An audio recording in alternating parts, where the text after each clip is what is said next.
Show my knee, right? Os.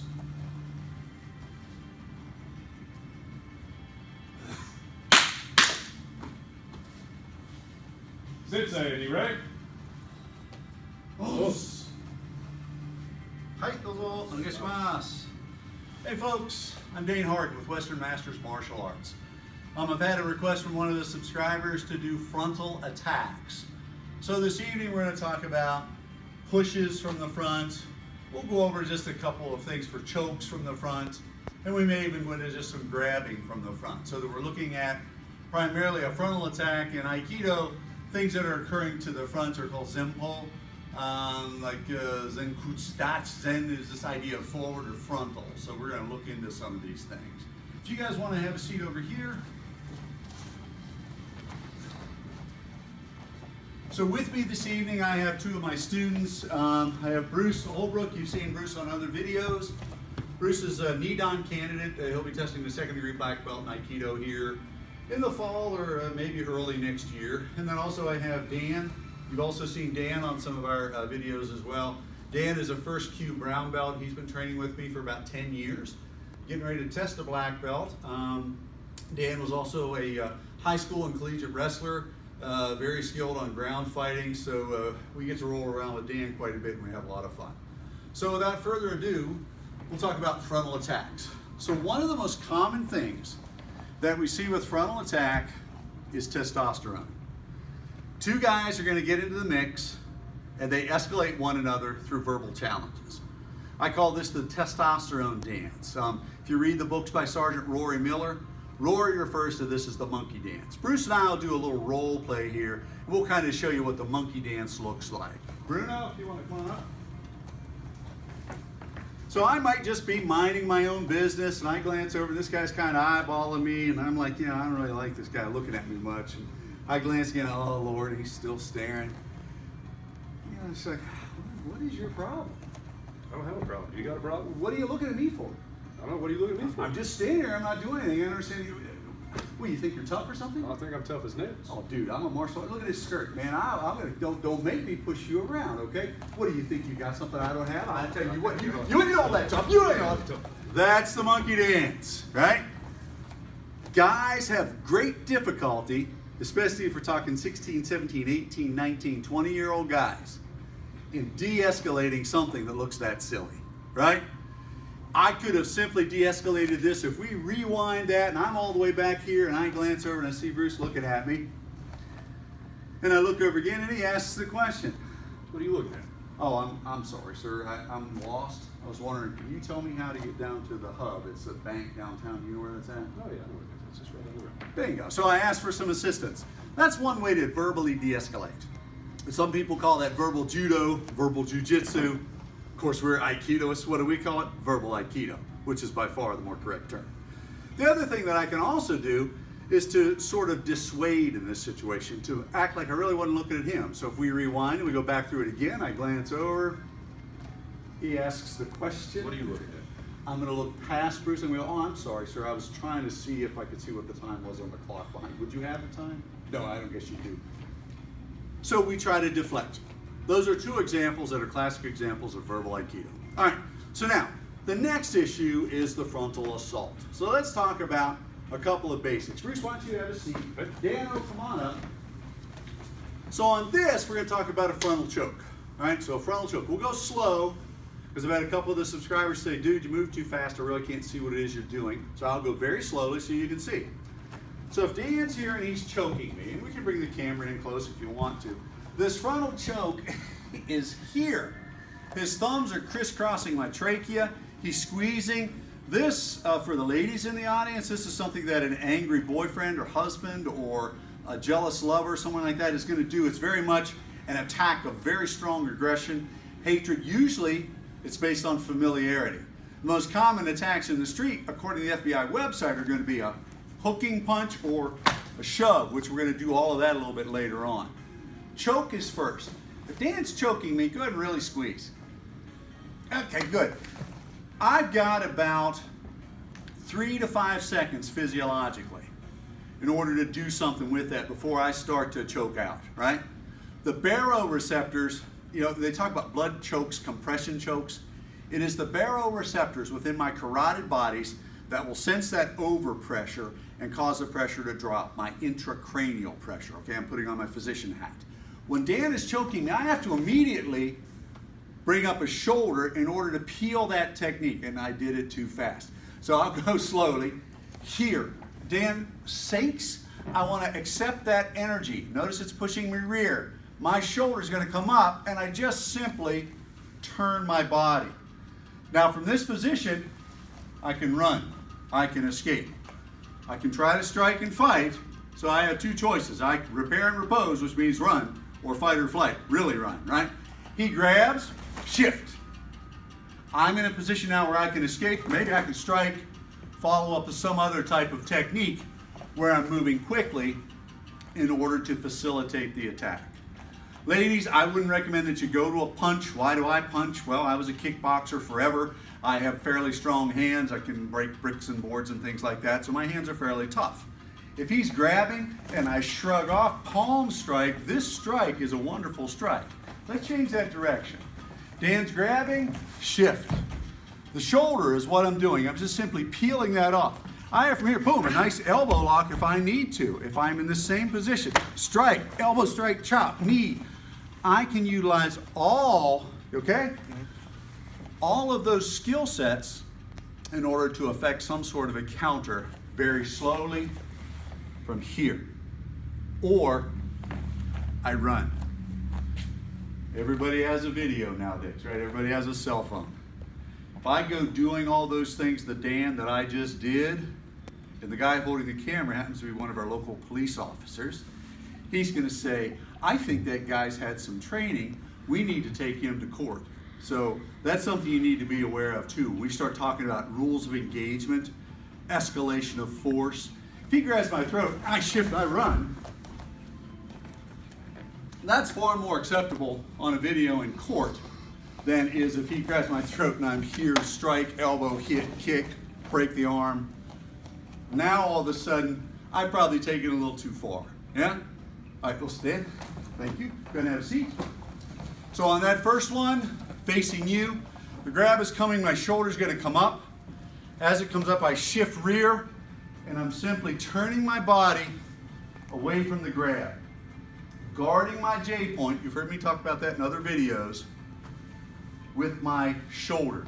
The J point is where the base of the xyphoid bone is, where those baroreceptors can be triggered and where it can cause me to lose consciousness. If I'm unconscious, I can't defend myself very well, okay? So that's technique number one, throat grab using my elbow in order to escape. Technique number two, they always hear wax on, wax off, right? Bruce? So one of the most common attacks, really push me like he means it, boom, is that shove. Come on, Bruce, you got more energy. That shove, push hard, boom. So that is a classical attack. Some guy's really pissed at you. Oh, yeah, what do you think you're doing, man? Right? And they shove you. You'll see that often. I have to do something to interrupt that energy. So step one on this series of techniques is what I call wax on, wax off. I'm standing, he's pushing, shift. All I'm doing, let's change angle this way so they can see. Let's go very slowly. Here. I'm just simply shifting. This is a huge amount of open space. I have to fill that space. For my aikido guys, you may see some sort of an aikido technique where we're here and we throw. Okay, if you can manipulate that and if you can trigger that and get it to work, great. But what I've just done by doing that motion and push me hard like me, shift, I've activated his muscles. Everything in here now is already tensed. He's fixed in position. I think you get far more bang for the buck. He's pushing, shift, elbow strike. I'm striking with my elbow. Now I want you guys to look down low. When he pushed, notice that I shifted my hips. Notice I've turned my body. I'm creating my own exit point. Before I was facing Bruce, feet forward, right? Bruce is pushing, shift, elbow strike. I like an elbow strike. Elbow strikes are great. I can work from here, 1, 2, 3, 4. I've now hit him with my right elbow, kneed him in the groin, hit him with my left elbow, in what? Very small amount of time, right? Why this is a good technique and why the shift is so important, what if the guy's got a ground game, right? A lot of guys do. If he's pushing and I shift and now he's dropping to try to do some sort of jiu-jitsu shoot, what position am I in now? Not a very good position at all, right? Because where's my stance? Everything's facing Bruce and he's able to take me down. If I try to do that, to this guy who was a collegiate wrestler, Dan does that automatically. He'll drop and try to take you down. First time you tried to do that at the dojo, I remember I did a aikido move that he wasn't familiar with, and the response was, what the hell did you just do? Which was pretty cool. All I did was shift my hips. So if we think about that, he pushes, my hips shift this way. If he goes to shoot, I'm already in a much better position to defend against all of this if I need to, because I've shifted my body. So one time at speed, shift, strike, I'm already there. If he goes to try to shoot, I can pivot out of this. I have my lock, my kick, my strikes. All of those movements are available in order for me to counter. Let's do one time this direction, Bruce. Camera, stay where you are. Nice and slow. He's pushing. Strike. I've got to fill the space, right? I want to fill the space. I want to fill the space. This position here. If I am overwhelmed on the technique and my situational awareness is such that I cannot do this motion, let's say he makes full contact. All right, now I'm in a predicament because my shoulders are what? Over my hips. So what we're working on that is as he's pushing, I'm going to grab, shift up over, and I'm going to throw. So that's that technique done basically. If I do that again, Bruna, all I'm doing is accepting his energy. I threw a kick into his solar plexus and just tossed him over. So one more time on that skill set. Bruce grabs, drop, shift, accept, up, over, throw. So on that technique, all I'm doing is accepting the energy and allowing him to go over me. If I'm quick enough, and he's coming with a long running push, I drop, I'm underneath of his position there too. So some of the techniques that you see where we're dropping and scooping under, those work okay, but again, in the street environments where we've got a guy who's pretty mobile, or maybe he's got friends, I prefer if he's pushing shift strike, that really at that point, I'm in great position to do stuff to this guy so that I can move on. We'll see Bruce. Dan. So now last one. We've done double grab throat. We've done chest push double, right? So what I'm going to do is, what if he grabs the uniform? I have to realize a couple of things. At this point, I have 1, 2, 3, 4, 5 weapons at my disposal. Yes? As he's pushing, I like to shift and turn. Notice it's the same kind of principle, right? Using my shoulder. But now what if as I'm doing that, I shift and turn, engage elbow. Boom, the elbow strike. That's there. For instructors that are looking for some self-defense skills that are fun for kids, this is called the trout story. It's a little fishing tale. He grabs me. Children, this is the lake. This is what we tell the kids. I accept that energy. The fish is swimming, he jumps out of the water. The fish goes down in the lake, he flips over. The fish runs away. I use that with our kinder kickers class. It's a great technique. If he's grabbing, I shift weave, all of a sudden, I'm able to escape that pretty quickly. What if I can't escape? Shift, strike. I have lots of techniques that I can use in order, sorry Dan, to control this guy. So many techniques. All of these attacks from the front are like an aikidoist's dream.